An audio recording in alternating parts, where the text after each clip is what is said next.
Hello दोस्तों, कैसे हो आप सभी। Welcome to Pathshala please. I hope you all are doing very well. अब से हम हर संडे और मंडे को इंडियन कॉन्स्टिट्यूशन या भारतीय संविधान को डिस्कस करेंगे। सबसे पहले हम बेसिक बेसिक चीजें देखेंगे कि जैसे संविधान क्या होता है और संविधान ने कितनी लंबी चौड़ी यात्रा तय की है, तब जाकर हमें अपना संविधान मिला है। और भारतीय संविधान में महिलाओं की क्या स्थिति रही है, कितनी महिलाएं इसमें इंक्लूड रही है, ये सब चीजें, ये सारी की सारी डिस्कशन हम इसमें करेंगे। और सबसे जो इम्पोर्टेंट पार्ट है वो है इम्पोर्टेंस ऑफ कॉन्स्टिट्यूशन, कि जरूरत क्या है कॉन्स्टिट्यूशन की, ये सब चीजें क्या करेंगे हम डिस्कस करेंगे। लेकिन इन सबसे पहले आपको क्या करना है, वीडियो को लाइक करना है, शेयर करना अपने दोस्तों के साथ, और हाँ, कमेंट सेक्शन में जाके एक प्यारा सा कमेंट करना है, और चैनल को सब्सक्राइब करना और ज्वाइन करना नहीं भूलना। अब सबसे पहले क्या है संविधान। भाई संविधान क्या होता है, सबसे पहले हम संविधान को देखेंगे, या उससे पहले जो हम पृष्ठभूमि है या जो भूमिका है उसके उस पर बात कर लेते हैं। क्या रहा है भारत, क्या रहा है कि लंबे दौर तक विदेशी आक्रांताओं के प्राधीन रहा है, या हमें आजादी नहीं मिली थी, या विदेशी जो आक्रांता थे उन्होंने भारत देश को पूरा पूरा कैप्चर कर लिया था। कैप्चर करने का मतलब ये नहीं है कि उन्होंने सिर्फ एरिया ही कैप्चर किया था, वो राजनीतिक रूप से भी उस पर इंक्लूड हो गए थे। और जब पूरा का पूरा एरिया मिल गया तो उन्होंने राजनीतिक रूप से भी इस पे काम किया। व्यापारिक दृष्टि से भी उन्होंने अपने अपने दृष्टिकोण से उन्होंने व्यापार को जमाया था कि क्या उसके ज्यादा से ज्यादा प्रॉफिट उन्हें मिल सके। यदि हम ये देखें कि मध्यकाल देखें, इंडिया का मध्यकाल देखें, और मध्यकाल से भी जब प्राचीन भारत क्या होता था या प्राचीन टाइम पीरियड खत्म हो रहा था, उस दौर से लेकर जैसे जैसे हम मध्य युग में आ रहे थे, उस टाइम पीरियड में क्या गए थे, मुस्लिम आक्रांता देश में एंटर कर चुके थे। अब मुस्लिम आक्रांता देश में एंटर कर चुके थे, उन्होंने एक लंबे चौड़े पीरियड तक, या लंबे चौड़े पीरियड से बोलने का मतलब ये है, अगर मध्य भारत देखें तो मध्य भारत का इतिहास मेनली किस पे लिखा जाता है, मुगलों पे लिखा जाता है, या विदेश मुसलमान आक्रांताओं पर ही लिखा जाता है। ठीक है। और अगर इन सारी घटनाओं को गौर से देखेंगे तो हमें पता चलेगा कि एक तो जो बहुत सारी चीज हुई वो है लूट मार हुई, मतलब चाहे मुस्लिम आए उन्होंने पूरे देश को पूरा पूरा लूटा। उसके बाद जब विदेशी लेखों में, मतलब विदेशी इसमें आए, विदेशी आक्रांताओं में जब अंग्रेज आए, फ्रांसीसी आए, डच आए, उन्होंने भी व्यापार उसी हिसाब से किया ताकि क्या हो सके, उनको ज्यादा से ज्यादा प्रॉफिट हो सके। लेकिन ये तो हो गए एक एक पहलू, इस बात का ये हो गया। दूसरे पहलू पे अगर हम देखेंगे, दूसरा फैक्ट अगर हम चेक करेंगे तो क्या हुआ, जैसे जैसे बाहर या विदेशी आक्रांता आते गए, उनके साथ क्या आई, नई नई सभ्यताएं भी आई। और इन नई नई सभ्यता को हमारी सनातन सभ्यता ने या हमारी विश्व प्राचीन सभ्यता ने क्या कर लिया, अपना लिया, और ये इसी देश में क्या घुल मिल गई। ठीक है। तो सबसे पहले देखेंगे हम कॉन्स्टिट्यूशन। कॉन्स्टिट्यूशन क्या है, बेशक कि आज हमें क्या दिखाई देता हो, कॉन्स्टिट्यूशन अपने प्रचंड रूप में दिखाई देता हो, मतलब कॉन्स्टिट्यूशन की बात होती है, कॉन्स्टिट्यूशन पे बहुत सारी चीजें होती है, कॉन्स्टिट्यूशन के अकॉर्डिंग देश चलता है। लेकिन इसी कॉन्स्टिट्यूशन को बनने में फलने फूलने में क्या लगा, 2 से 3 शताब्दियों तक का टाइम पीरियड लगा। अंग्रेज आए, अंग्रेजों के साथ ही क्या है, हमारे देश में अंग्रेजों को बस एक ही बात के लिए थैंक्स किया जा सकता है कि इनके साथ ही संविधान की यात्रा भी क्या हो गई थी, शुरू हो गई थी। तो सबसे पहले संविधान क्या होता है, ये भारतीय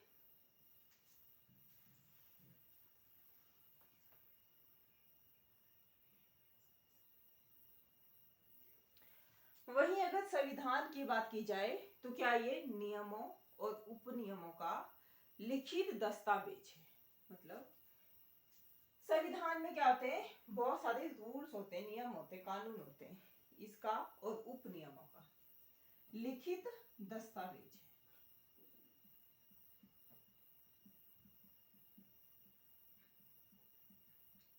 ठीक है।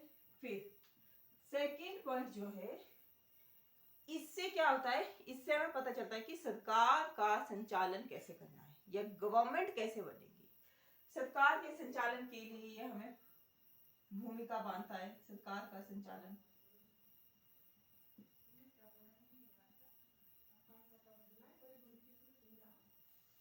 सरकार का संचालन कैसे करना है, और फिर कार्यपालिका, विधायिका और न्यायपालिका, इन तीनों का आगमन भी संविधान के साथ ही होता है। किस किस का? कार्यपालिका,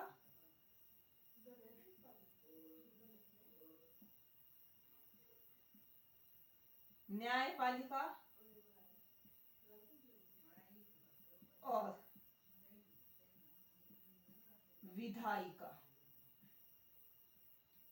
इसका आगमन भी हमें किसके साथ होता है? इसके साथ ही होता है, संविधान के साथ। अब ये कार्यपालिका, न्यायपालिका और विधायिका ये क्या है? अलग अलग है। तो इनकी शक्तियों और दायित्व भी कौन तय करता है? संविधान ही तय करता है। शक्तियां, पावर्स और रिस्पॉन्सिबिलिटी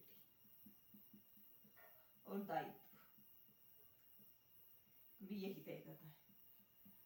अब संविधान ही ये तय करता है कि गवर्नमेंट कैसे चलेगी और गवर्नमेंट की शक्तियां क्या होगी और उसके जो दायित्व है या उसके कर्तव्य क्या है। क्योंकि शक्तिवहीन या कर्तव्यविहीन शक्ति क्या है? ये निरंकुशता को क्या देती है? बढ़ावा देती है। फिर गवर्नमेंट की जो शक्तियां हैं उनको भी कौन तय करता है? संविधान ही तय करता है। और जो उसके कर्तव्य है या जो उसके ड्यूटीज है उसे भी कौन तय करता है? संविधान ही तय करता है। क्योंकि कर्तव्य विहीन मतलब कर्तव्य से विमुक्त अगर किसी को शक्ति दे दी जाए बिना किसी कर्तव्य के, तो वो क्या कर सकता है? वो अराजकता को बढ़ावा दे सकता है, वो निरंकुशता को बढ़ावा दे सकता है। ये तो होगी कॉन्स्टिट्यूशन की बात। फिर एक और चीज है, इससे हमें क्या पता चलता है? ये हमारे राष्ट्रीय आदर्शों, जितने भी हमारे देश के आदर्श है, उद्देश्य उनका क्या है? ये आदर्श और उद्देश्य जितने भी हमने देश के लिए सोचा है ना कि हम अपने देश में ये करेंगे, अपने देश के लिए ये करेंगे, उन सब का क्या है? ये दर्पण है कॉन्स्टिट्यूशन। मतलब हमने सोचा है, जैसे अब गवर्नमेंट ऑफ इंडिया क्लेम करती है कि हम 2047 तक क्या कर लेंगे?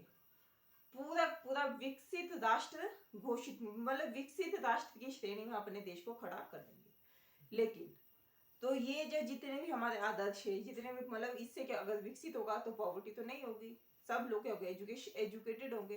तो ये जो विकसित राष्ट्र में खड़े होने की जो भावना है, ये क्या बोला जाता है? उद्देश्य बोला जाता है। हमारा आदर्श माना जाता है कि हम क्या कर देंगे? गरीबी को खत्म कर देंगे, जितने भी डिजीज है उसके क्या कर देंगे? इलाज फ्री में लोगों को प्रोवाइड करना शुरू कर देंगे, या जितने भी एजुकेशनल स्कीम्स है वो हर तबके के लिए क्या हो जाएगी? मुफ्त हो जाएगी या बहुत अच्छे लेवल पे हो जाएगी, ताकि क्या हो सके? देश आगे तरक्की कर सके।